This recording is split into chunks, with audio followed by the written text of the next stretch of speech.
Hi, everybody. Thank you once again for coming to the Dancing Sober podcast.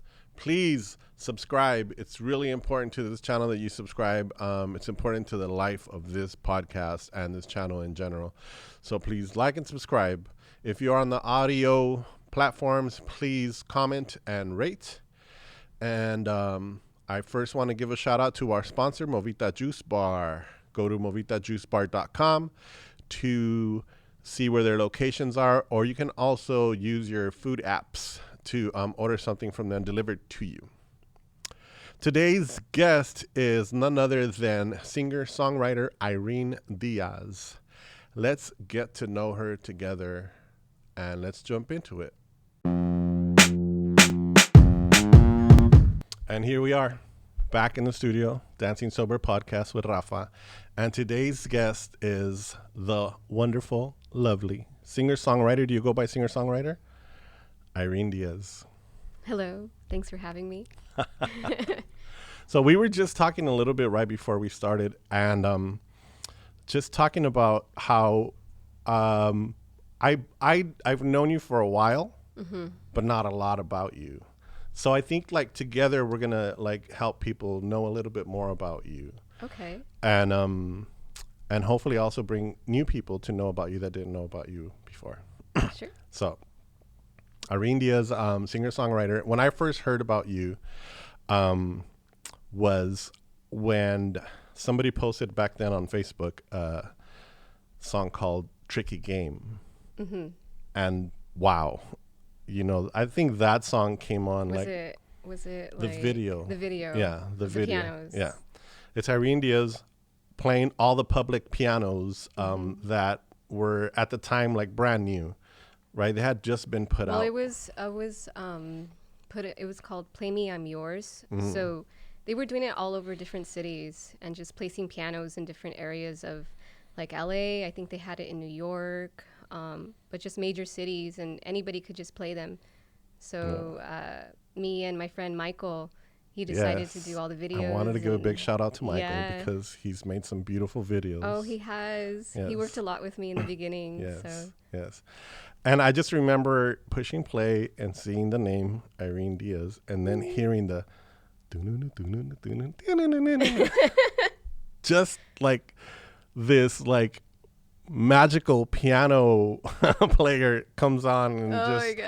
and then your voice comes on and it's like I was showing what? off. That's what was happening. Yeah, that was like, you know, people were doing like these little rap songs with beats. We're doing these little songs with their other instruments, but you just came on and were like, hi, This is what I do. This is what I do. What about this? Aw. Yeah, it's really impressive, and since then I've been a big fan, and then Crazy Love, that song like was just like, you know, it just sealed everything. Like, wow, I really love this like, you know, artist. So yeah, that's where I started, but I want to like get to know a little bit more about you. Where did you grow up? How did you get to that point where you first picked up an instrument? So let's just start with where you grew up. So I grew up in Highland Park, here in LA, and my dad's actually a musician. So that's kind of how I got into the music kind of playing. He plays guitar. He used to be in like a rock band. He's played in like Mexico City, and he kind of did that for a while, but you know, he had 4 kids. And so my mom kind of like stopped him a bit. Yeah, he had to tend to the family. That's cool. But yeah, I grew up in Highland Park. I grew up as a big church girl. I went to Christian school from... Where'd you go? I went to Sycamore Grove. Oh, I don't know where that is. Yeah, it's not there anymore. I mean, Highland Park's been so gentrified, and Yeah. it's so different. It's so different now. But yeah, that's where I grew up. So you're young. You're in church. Are you in the choir? No. No. Are you playing in the band and anything in the church? I started playing music when I was around 7. I started playing piano. But nothing at church. Nothing at church, really. I mean, in school, they would make us sing, like, for the last day of school. Yeah. All those little events, but I never did that. It wasn't until I started playing piano at 7, like I got involved in music. And my How did that parents start, though? How did the piano come to you? Because I used to go to church, and one of my dad's friend's daughter was taking piano lessons, and I had mentioned that I wanted to learn piano, and so they signed me up with the same teacher, and she had she would teach out of her home in Eagle Rock, and so I would go every Saturday and learn piano. I hated it. What? I hated waking up early Saturday mornings because like every Saturday it's cartoon time. It's cartoon time, and I never had that like true experience. But you wanted to learn, so you. I wanted to asked for it. learn, so I had to, do it. And I'm thankful that my mom was like, she would always make me go. But there'd be times where I would be like, I'm sick, Mom. No. But yeah, that's how I got involved with music. How young were you, do you think, if you can remember, when you first, like, when it clicked into, like, oh, this is, like, what I'm going to do? Or did it ever click that way for you at a young age? Yeah, it actually did. Yeah. I think maybe I was around 9. Like, I was taking, lessons and practicing, but I would love to come up with my own little pieces, my own little, like, instrumentals. I was never singing just yet. And I realized, wow, I want to be a composer. I would love to be a TV composer. That's what jingles? I would like to do. Yeah, not so much theme jingles. songs. More so. Oh, you mean like the Soundtracks. soundtracks? Soundtracks. Oh, wow, that's awesome. I wanted to do that type of music. There's a lot of piano in that, so maybe. That's interesting. I mean, but you think about piano. Piano covers like a multitude of everything because you have all the keys laid out there. So. When I was 16, I started learning guitar. So it took a while for me to get to that point. But I love the piano. Yeah, if you know the piano, it's pretty easy to learn other instruments.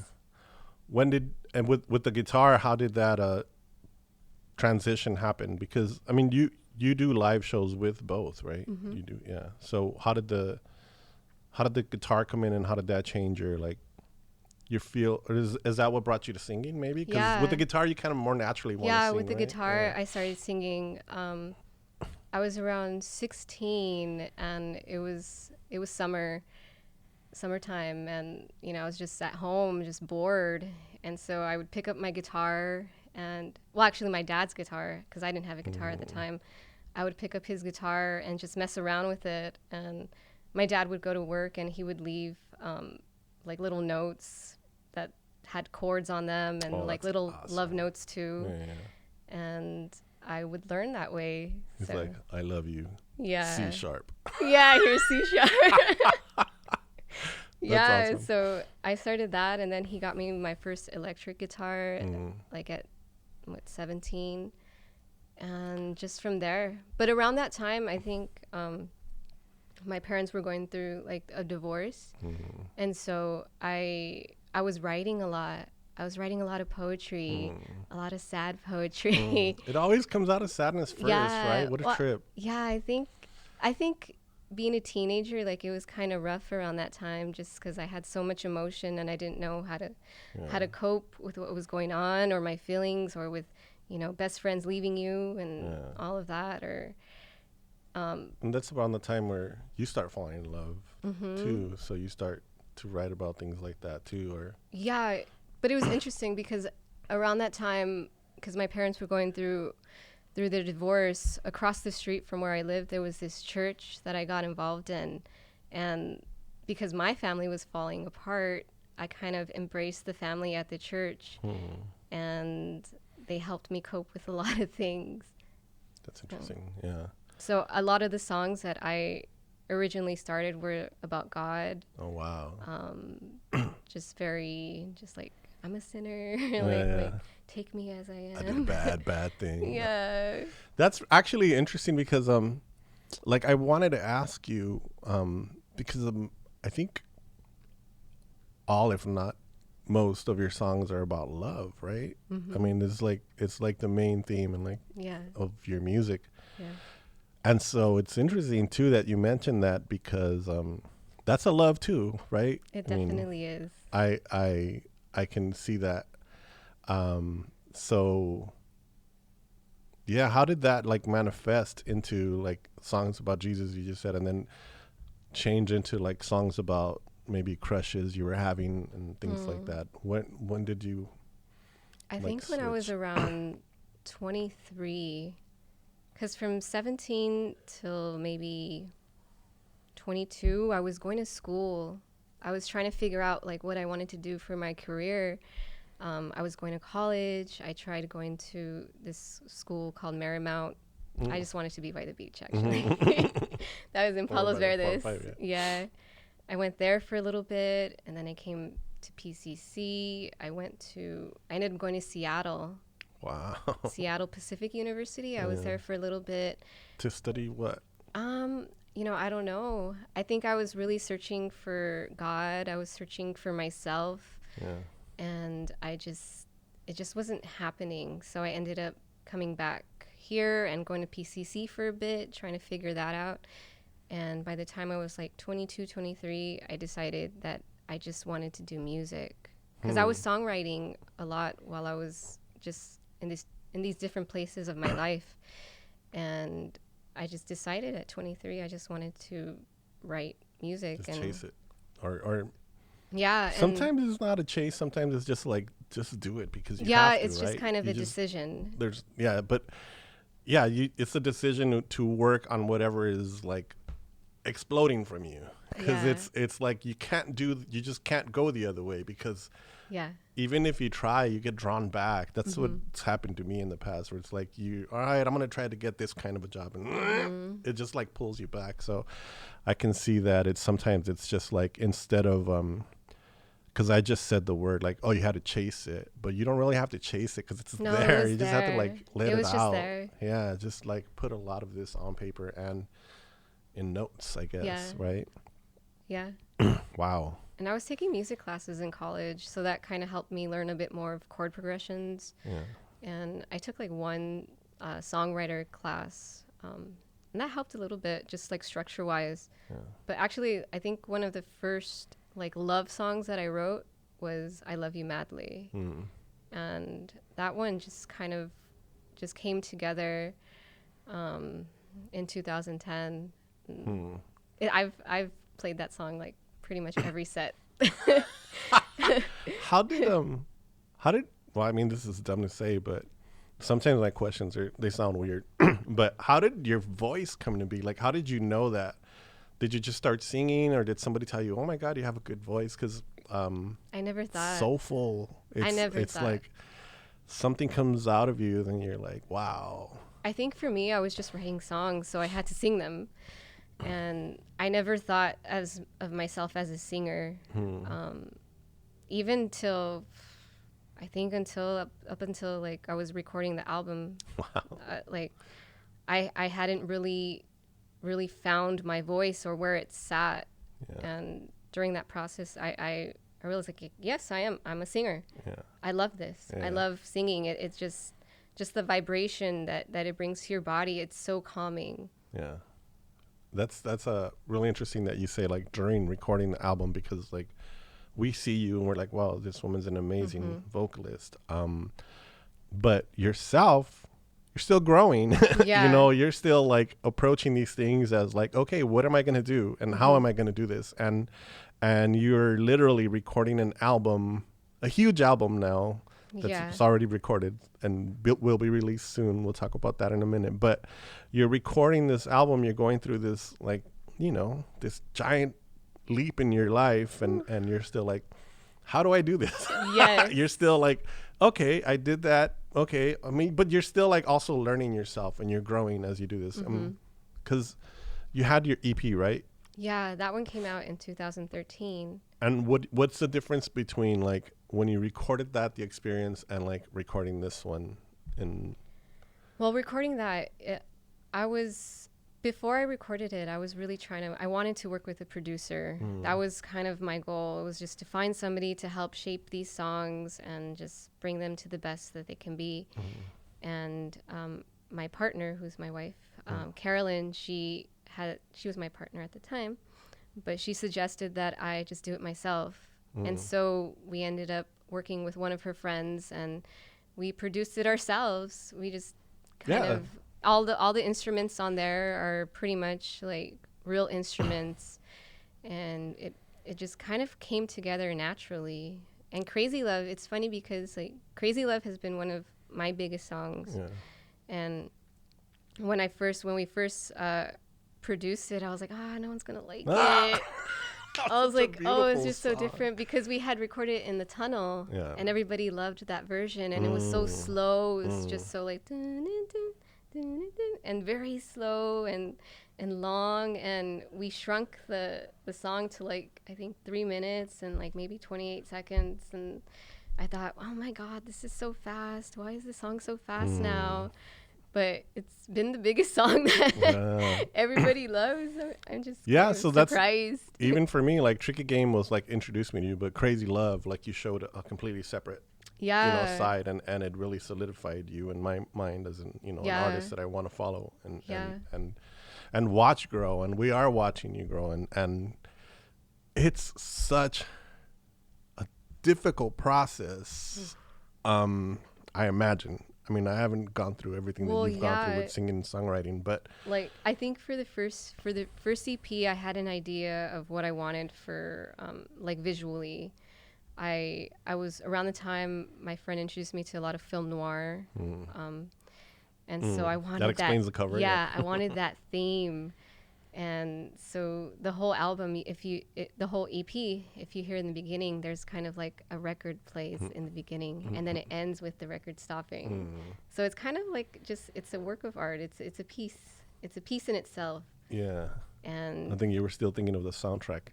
Yeah. You wanted to make. Yeah, definitely. Yeah.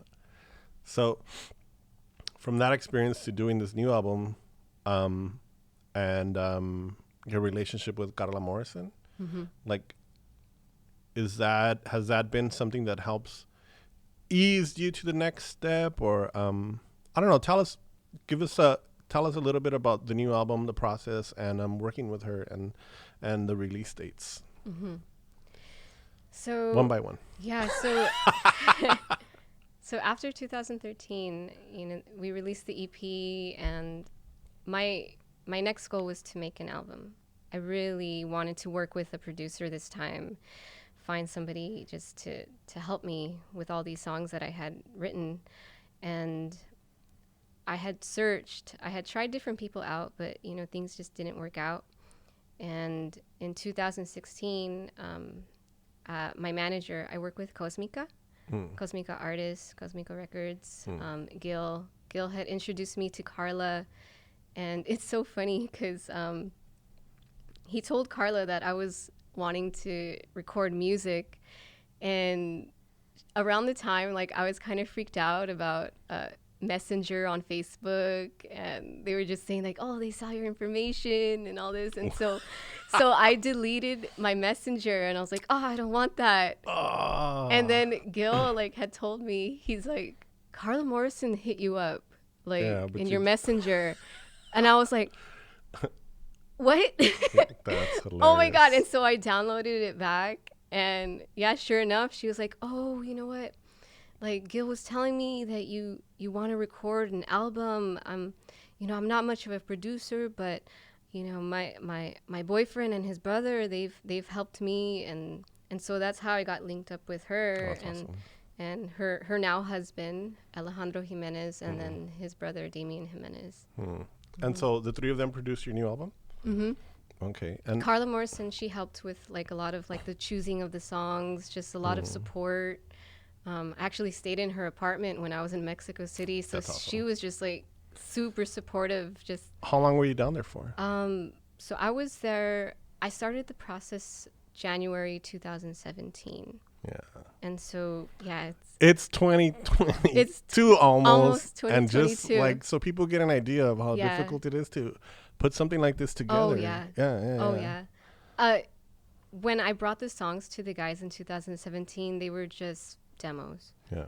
I literally played them, and they recorded 20 of my songs just to get like rough drafts and to go try things off of. And during that time, we were sitting down with a lot of the songs and trying to decide like which songs were going to make the album, which songs would we work on. and we didn't even know what genre we were kind of working towards. Around the time, I thought that the album was going to be more of like kind of like Adele, Rolling in the Deep, more like soulful, and it actually kind of was going in that direction. There's so many different versions of the songs that. Oh wow! There's so many versions. That'd be awesome. So many versions. Like listen to, yeah. Yeah, I mean they're not fully developed, but so many versions, and so I was there in 2017 January for about 3 weeks, and then I think I ended up going back around May. But then in January 2018, I actually stayed in Mexico City for 3 months by myself, just working on the album. Oh my God. Yeah. I got so thin. Day and night. I got so thin. My anxiety was just like really, it skyrocketed. Because I had never been on my own, and also just trying to figure this all out. It was a lot of work. A lot of the songs that I had never done anything like this before, like working with producers, and I think they were like learning as well. I mean, when you're working with people, you're all growing together. Yeah. So what's the push and pull, like between you guys? Like, were you like putting songs out and they were like, "No me gusta, try again," or was it like a smoother kind of like, "Try this, try that"? I don't know. I'm just trying to understand the process. Yeah, so it's so funny. Let me think. Because I remember us producing some of the songs, and I'd be like, "Oh, I like that." And they would be like, "No, it's not there yet." I'd be like, "No, I like that. I'm settled with that." And then also there would be days where we would get nowhere, but what we had done the day previously where we got nowhere would help jumpstart the next day, and then we would find something. So it's kind of like building a lot of like different sounds that don't work, and then you pull from what doesn't work and you make it work with something else. Yeah. So regardless of if you finished a song that day, there was something that you did that helped push the whole song if you felt forward. like you got nowhere, you did get somewhere. Yeah. Because it would help propel you to the next day. Yeah, because you also hashed out things that didn't work. Yeah. So it's like, we already know that doesn't work. We know that doesn't work. So let's move on from here. Wow, what a trip. And how did you like staying in Mexico City? And I loved it.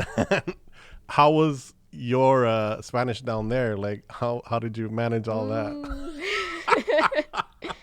I wish I could say I learned Spanish growing up, but Yeah. my family, they didn't really like push it on us to learn it. So, and I can speak Spanish a bit. I understand more than I can actually speak, but I pretty much kind of keep quiet. I learned like how to order, how to like buy things and all that. Just very basic stuff. I understand completely. Like, yeah. I speak Spanish because when we grew up, my household was all Spanish. But like with my daughter, I tried speaking Spanish to her, and you just kind of forget. And then she didn't pick up Spanish, so I kind of feel bad sometimes, and I blame myself sometimes that she doesn't speak Spanish well.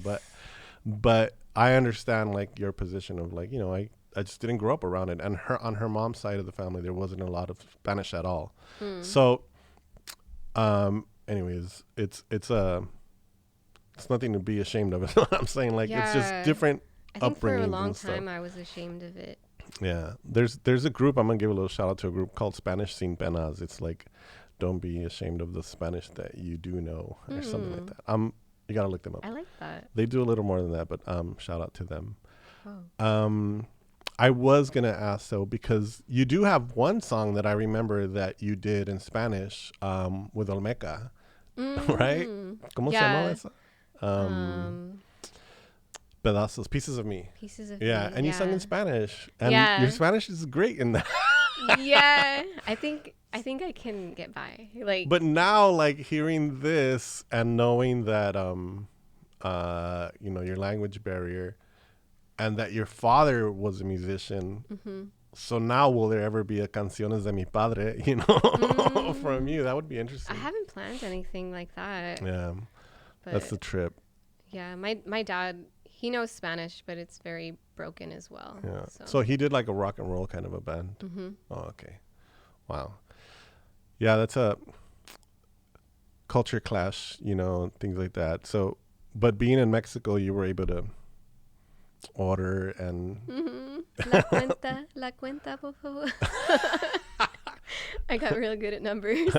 and the producers, they were good at English. Yeah. Yeah. Okay. Yeah. And so, are you still with the same label or all that's together and Yeah. and the album drops when? Sometime the beginning of next year. So we don't have a specific date yet. I have a specific date, Okay. but I haven't announced it yet. Okay. Yeah. So sometime next year we're gonna get a brand new album from Irene Diaz. Can you tell us how many songs are on it? There's gonna be about 10 songs. Wow. Now, like from my standpoint and seeing like the new haircut and seeing the change in that, yes, it's lovely. It keeps evolving as well. I was just commenting before we started that it took me a while to get used to it, but now I really love it. It's so like awesome. How weird is that? Like, are people commenting on your hair and stuff? It's like, I just want a haircut, but like the whole world has like I did not plan it.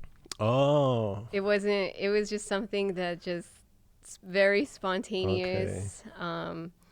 I did it in August. There was a lot of things in my life that were changing, and I felt like I needed something different to go along with that change. I needed to look different. Yeah. I wanted something. And originally I was actually going to shave my head. Yeah. Yeah, that would have been interesting, yeah. It didn't get there. Yeah. And so my hairstylist we ended up going like bleaching it, and I was like, whoa, okay.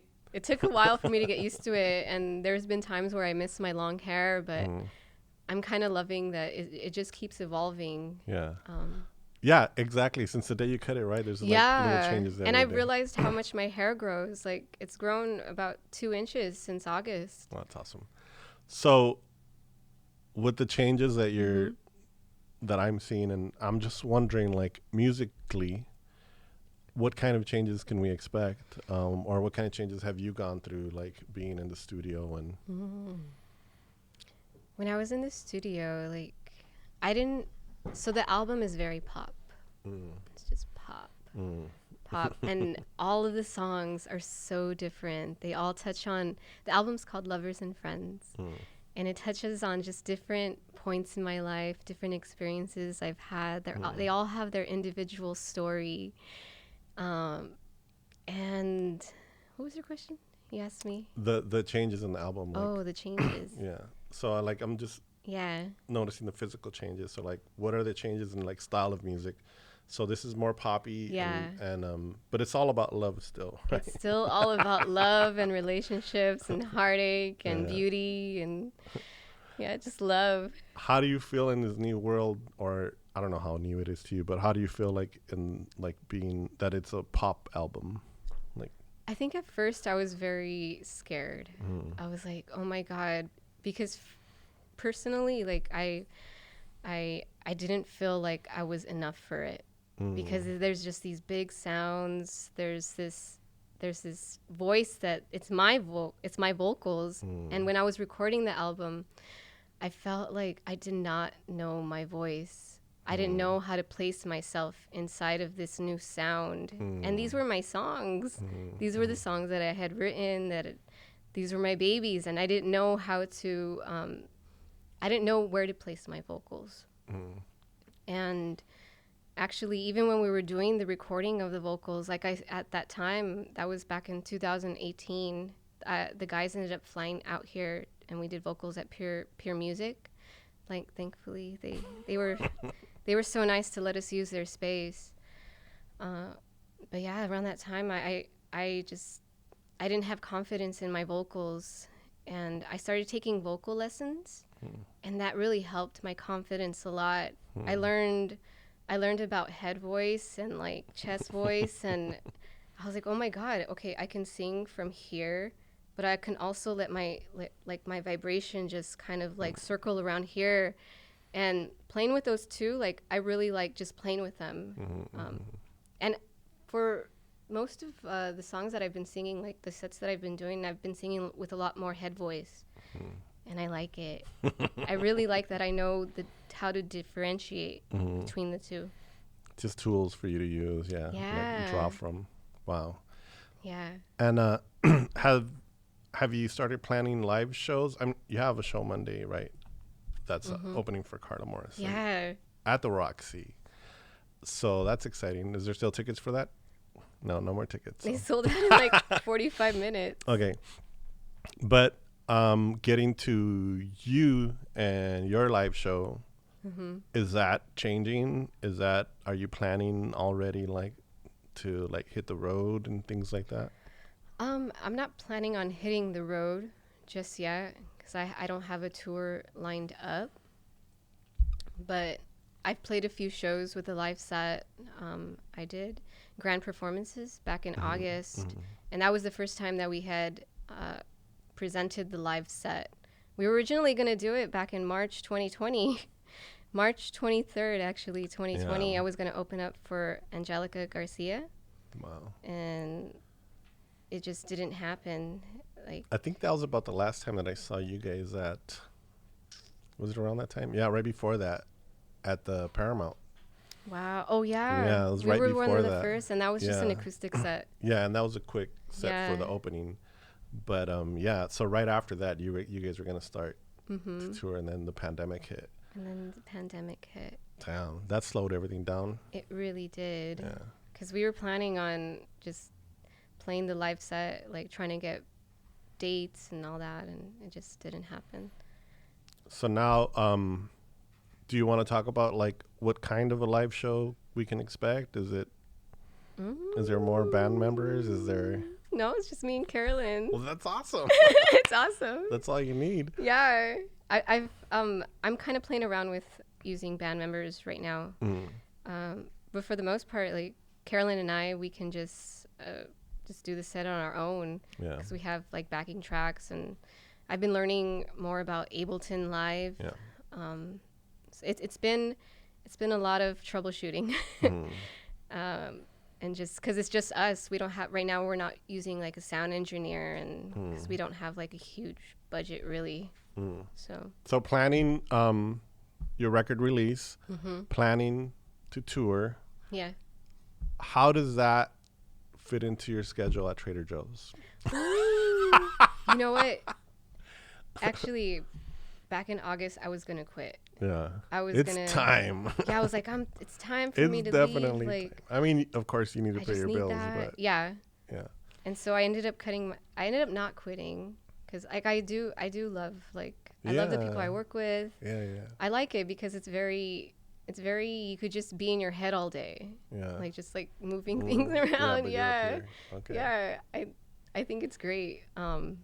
And they're so like helpful, accommodating. Like, oh, you need days off? Okay, then That's awesome. there you go.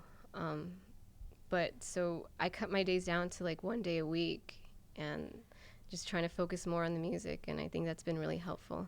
Well, I think before you quit, you should do some kind of guerrilla style music video inside. Oh my God. Don't tell management. So let's go back a little bit. Growing up, you grew up in Highland Park, you said, right?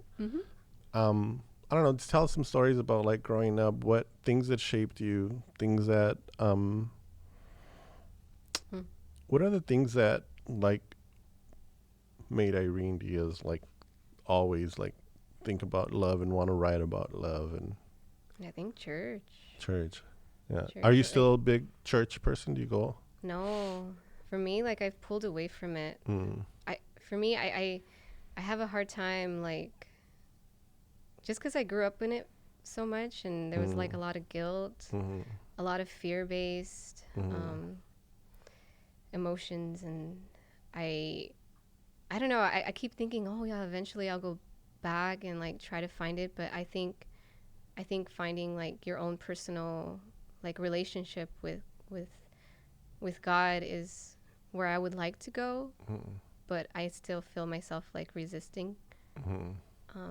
But I do think like the whole love thing came out of that, because even though you have the fear base, there was this, we were taught about unconditional love and forgiveness and just the beauty that lies in love. And I think that's where a lot of my songs come from.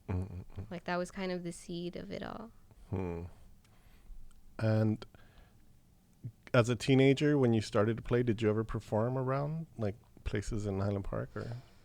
I did a lot of open mics. Actually started singing. I sang first in the church. Like they gave me the opportunity to sing. But when I was wanting to do music more, I started venturing out and trying to find open mics wherever I could, just to get like the jitters out and just to like really push myself. Like, oh my God, I did that. I did it. But we still have jitters. Yeah. Always. Yeah. Yeah. They've kind of calmed down a lot.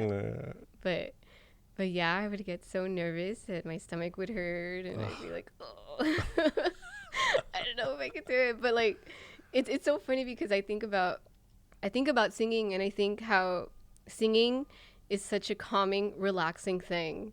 And so to have that anticipation, like right before you go on, like you're just kind of like, oh my God. But once I start singing, I just calm down because it's the act of calmness. The vibrations. That's what I was gonna say. It's going through your body. Your own vibration kind of settles you once you get there. Like your own vibration. I think you also like share that with the audience too once you start singing. That's beautiful. So, speaking about love and the people that we love, there's a person in your life that is a big part of your life. Your partner, Carolyn, right? How did you guys start? How did you guys then start playing music? Were you guys first dating? How did that go from like being partners to like being musical partners, or was music first? Actually, we met at Trader Joe's. Oh, no way. Yeah. Did you need to know that? Did you? I didn't know that. I didn't know you met there. Okay, yeah. I knew that you guys both worked there, but I didn't know that you met there. Yeah, we met. Cool. She started working there in 2011, and she worked there for 2 weeks, and I just swooped her up. That was it. Yeah, so we started dating, and then for her birthday, I ended up buying her a ukulele. Oh, no way. Yeah, and she never played ukulele before. She had played music in the past, piano and guitar, but she kind of was not in that world. And so I bought her a ukulele, and I just was like, we wrote Crazy Love together. So I was going to mention that because watching Crazy Love, the video, and like listening to it and just hearing her like timing on that and her like pacing, she's just like, there's like this magical timing and pacing that she brings to it, and it's kind of like metaphor for like a steady, like a steadiness, like a steady backbone for your life in a way. I was like, you know, I can sense like the feeling of like, all right, I can roll with this comfort, you know. So yeah, does I guess that's my only thing I wanted to say about that. Or do you have anything to say about like that steadiness that she brings to your relationship? Or are you the steady one? No, I am not the steady one. I'm very erratic.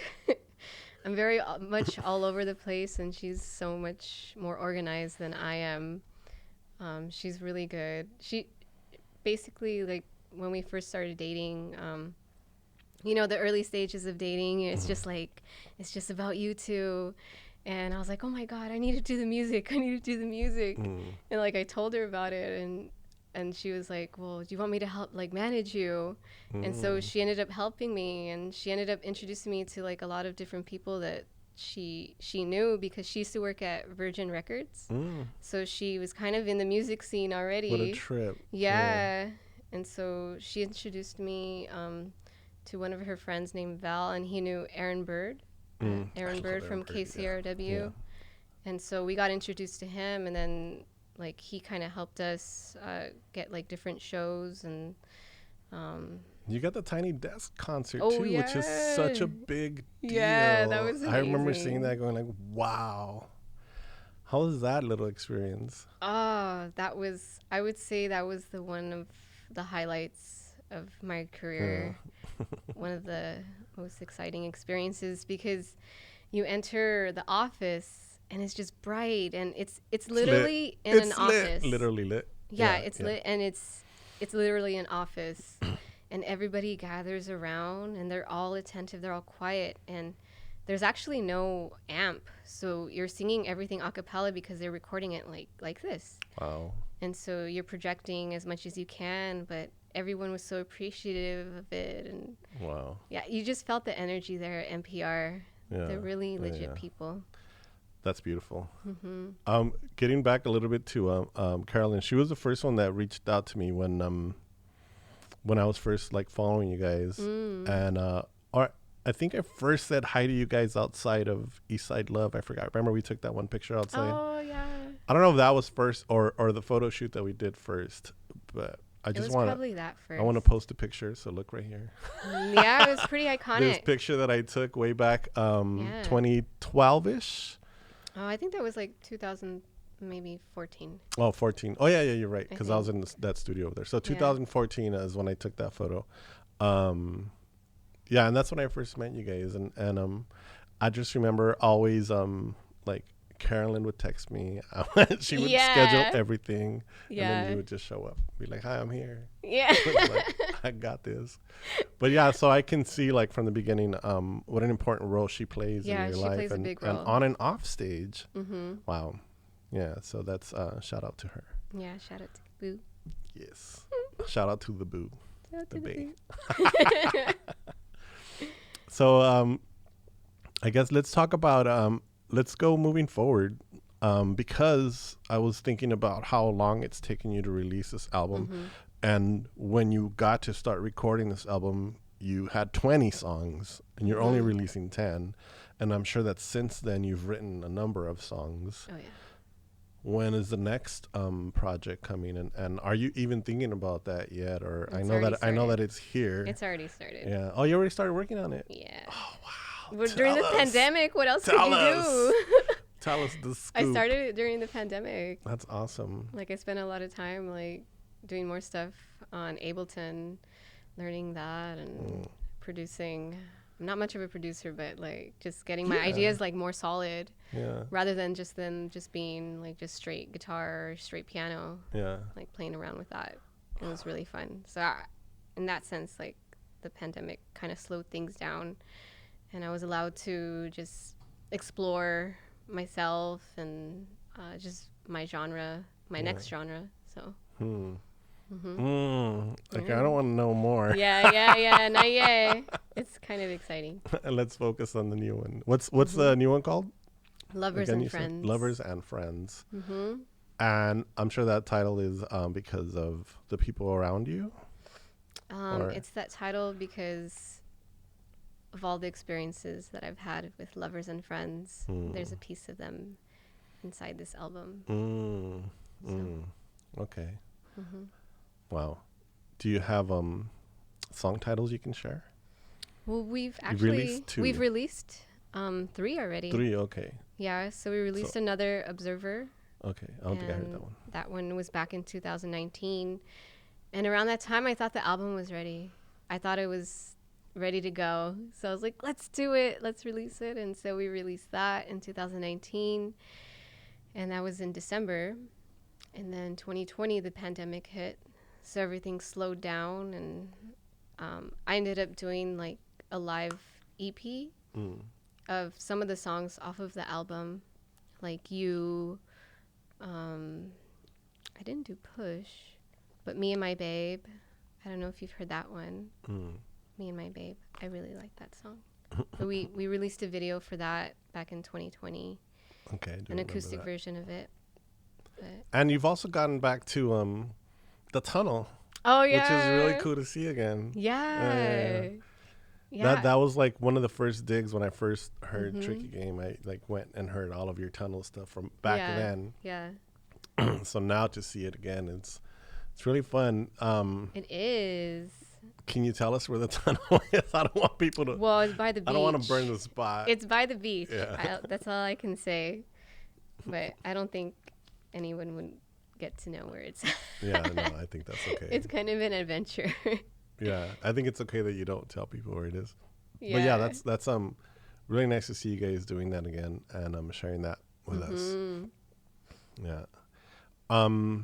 So besides working with Carla on opening with her on Monday, are there any like collabs in your future, things like that, with other artists? There's nothing solidified yet, but there are a few that I would like to do that I've been hit up, but just not solidified just yet. And all of the songwriting is you? For the album, yes. Yeah. Yes, and then the guys helped shape and like with a few lyrics, and Carolyn also is a co-writer. Yeah. So tell me a little bit about your process, like when you're gonna write a song. Do you get the idea first? Do you start with the music first? I think I start with the instrument first, and then I kind of free flow my vocals over whatever chord progression I'm doing, and that's how a song kind of starts. Usually I find the chorus first, but it's usually like the first verse and the chorus, and then getting to the second verse, it's the hardest. Yeah.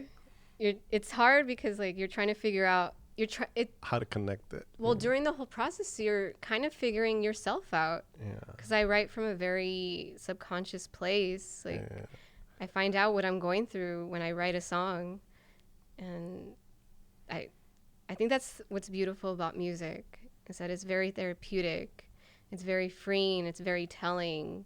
Yeah. It's very honest. Yeah. Do you ever put some words down and then scratch them out? Like, nope, I can't say that. That happens during the writing process. You write everything out, and some things work, some things don't. No, but are there things where you're like, I'm being too open, like?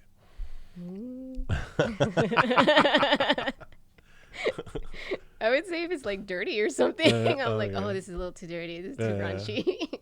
Yeah, that's interesting too. Like you do keep like a very like clean. Yeah, for the most part, I'm pretty clean. Not clean, but the word I was thinking was something more like, well, something. It's just more pleasant. Universal. Yeah. Maybe universal. Huh? Is that just because of the church, or? Oh, because of the church? Or is that just the way you were brought up? Maybe. Yeah. Maybe. Because your mom and dad still listen to your music. Maybe that's why. No, I mean, I think I've kind of pulled away from being shy about that. Like with this project, it was just, I wasn't, if anything, it's subconscious. Like I grew up very conservative. So I think that I've been trying to pull away from being so conservative, even with like kind of like clothing and all that. But yeah, it's not anything intentional. It's more like just internal. Yeah. Do you oh man, I lost my thought. This is what I was going to say. Do you use anything, for example, this is of course like other artists might do weed or heroin to like dig deep.